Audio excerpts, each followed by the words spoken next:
Set in 1795, precisely in winter, a man is seen carrying a corpse to bury it. It turns out that this is the corpse of a scientist named Victor Frankenstein, while the man who carried him was none other than his own creation. Flashback a few days before the incident. Victor Frankenstein was a smart scientist who was ambitious to revive the dead. But because he was afraid of his own creation, he threw it into the river. Unfortunately, his creation rose and returned to Victor's house and killed his wife. Victor then chased the man far north, which made him freeze to death. This is where the man brought Victor to be buried. Switching to the present time where the man was burying Victor, 4 demons came to forcibly take the man to their boss named Naberius. The request was then rejected, and a commotion occurred. 2 of the demons were killed, and it turned out that they were known by 2 gargoyle clans named Ophir and Keziah who were guarding the area. When the man was cornered and fainted, Ophir and Keziah came to help him and killed the 2 demons. Because they were curious why this man was able to kill demons and why Naberius was after him, Ophir tried to check Victor's corpse and found a tutorial note on how to make a corpse come alive. Because they already knew the background of this man, they took him to the gargoyle order where they lived. When he regained consciousness, his hands were tied with iron chains. Leonore, the queen of the gargoyle order, came with her trusted knight named Gideon. Gideon seemed to dislike this man and wanted to kill him, but the queen stopped him because the man had not been given a name. The queen called the man Adam. The queen told the history of the battle between the gargoyle clan and the demon clan, how humans did not know and understand the fierce, invisible war that raged every day. Ophir and Keziah were ordered to escort Adam to choose his weapon. The queen believed that one day Adam would find his noble purpose of fighting demons. Ophir and Keziah also continued to persuade Adam, but Adam still did not care, and chose to wander far from humans, demons, and gargoyles. Switching to the queen and Gideon who were talking about Adam, because Gideon did not like him, the queen ordered Gideon to store Victor's journal in a secret room.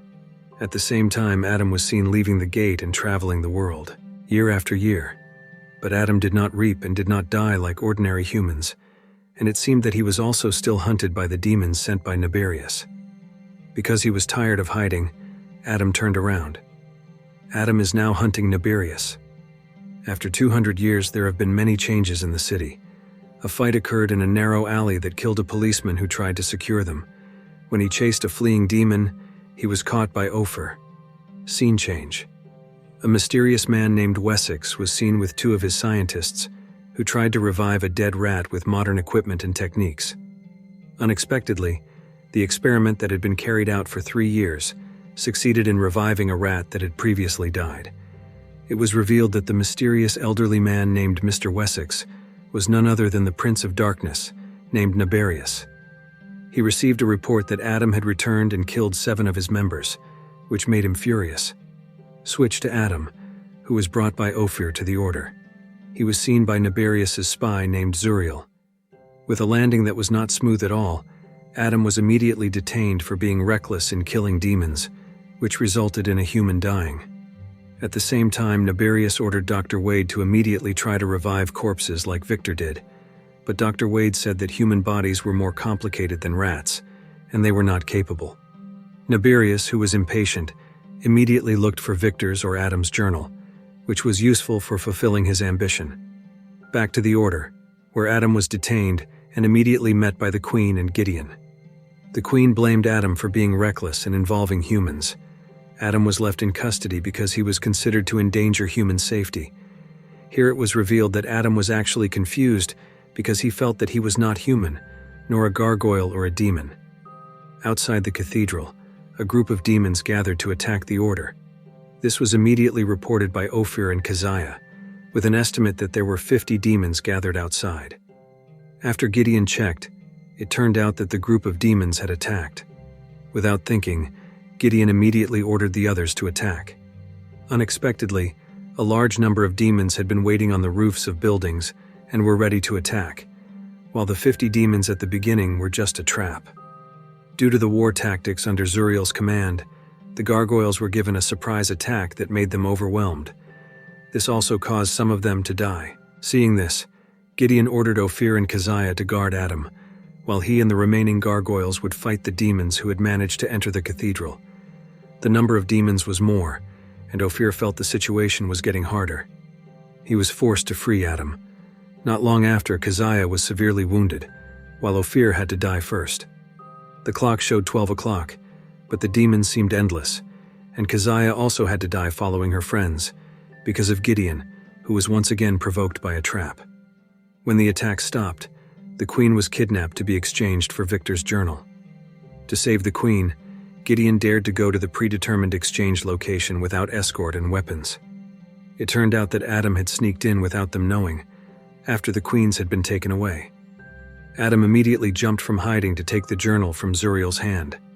Demons then attacked Adam, which made Zuriel escape. Even so, Adam managed to follow Zuriel and find the base of the demons.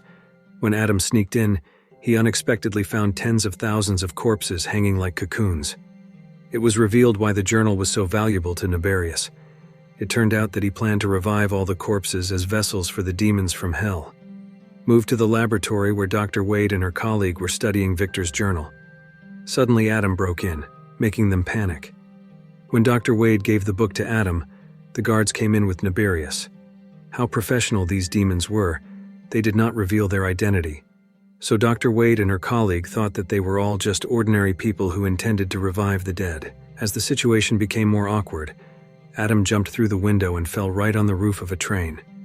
Zuriel had predicted that Adam would come back to see Dr. Wade for one reason: to decipher the journal that only Dr. Wade could do. So Dr. Wade was followed on her way home. As predicted, Adam came back to see Dr. Wade and invited her to go with him. On the way, Adam tried to explain to Dr. Wade that she was working for the wrong person, namely the Prince of Darkness named Naberius.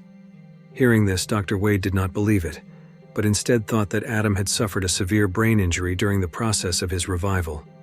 Suddenly, Zuriel appeared and attacked them. Only then did Dr. Wade believe Adam. Zuriel almost managed to stab Adam, but Adam fought back and stabbed Zuriel with his dagger, which made Zuriel have to return to hell. When they arrived at a safe place, Dr. Wade tried to treat Adam's wound. In their conversation, Adam seemed to find his identity and the reason why he had to protect humanity. Dr. Wade had also read the entire journal. The scene shifted to where Adam went to see the Queen, while Dr. Wade went to see her colleague who was in danger. Adam's purpose of seeing the Queen was to tell her about Naberius's big plan that he had seen. When Adam returned, the Queen had ordered Gideon to destroy the journal and kill Adam. This was all for the purpose of protecting humanity. Adam, who was on his way, realized that he was being followed. He took an axe to be on guard and secured the journal.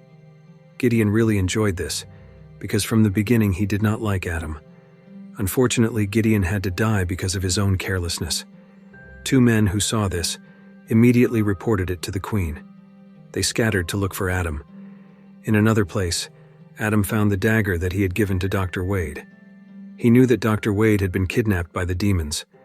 The scene shifted to where Dr. Wade was forced to continue the delayed experiment because her colleague had been killed. She had no choice but to obey Naberius's orders. The device operated by Dr. Wade was connected to a giant machine network, where tens of thousands of corpses would automatically be revived. On the other side, Adam was seen burning Victor's journal. Then he appeared in front of the order. One of the gargoyles who saw him immediately reported to the Queen. It was unclear what Adam's intention was, but it seemed that this was according to his plan, which was to lure the gargoyle race out of their hiding place. When Adam started to be chased, it turned out that his plan was to bring them to the demon base. But the gargoyle race did not realize this. The scene shifted to the demons who had realized that Adam had come and made a commotion. They rushed out to attack Adam. The Queen saw Adam being surrounded by demons. She was shocked, and finally realized Adam's true intention. For the holy duty of protecting humanity, the gargoyle race attacked the demons. Taking advantage of the situation, Adam went straight into the building to save Dr. Wade, while the Queen and two other gargoyles tried to find the place where thousands of corpses that Adam had told them about were. When Adam had found Dr. Wade, Naberius suddenly revealed his true form and fought with Adam. Naberius, who was too strong, made Adam overwhelmed. Naberius recited a spell to summon the spirits of the demons from hell, with the aim of possessing the soulless living corpses like Adam and other living corpses. The queen and 2 gargoyles had arrived at the place where thousands of corpses had been revived. They witnessed how the spirits of the demons possessed the bodies of the soulless living corpses one by one. They quickly tried to destroy the place before it was too late. Naberius tried to possess Adam, but a surprising thing happened. Adam could not be possessed by the demon spirit, which meant that Adam had a soul. With anger, Adam took a piece of sharp object and wounded Naberius's body, forming a holy symbol of the gargoyle, which made Naberius trapped back in hell. This also caused the building to collapse along with Naberius's mega-project. The queen, who was still in the basement, tried to escape from the rubble. She was thought to be dead, but she survived and also saved Adam and Dr. Wade. In short, Adam finally knew his identity and had a clear purpose in life, which was to eradicate the demons. For the first time, he proudly named himself Frankenstein, and the movie ends.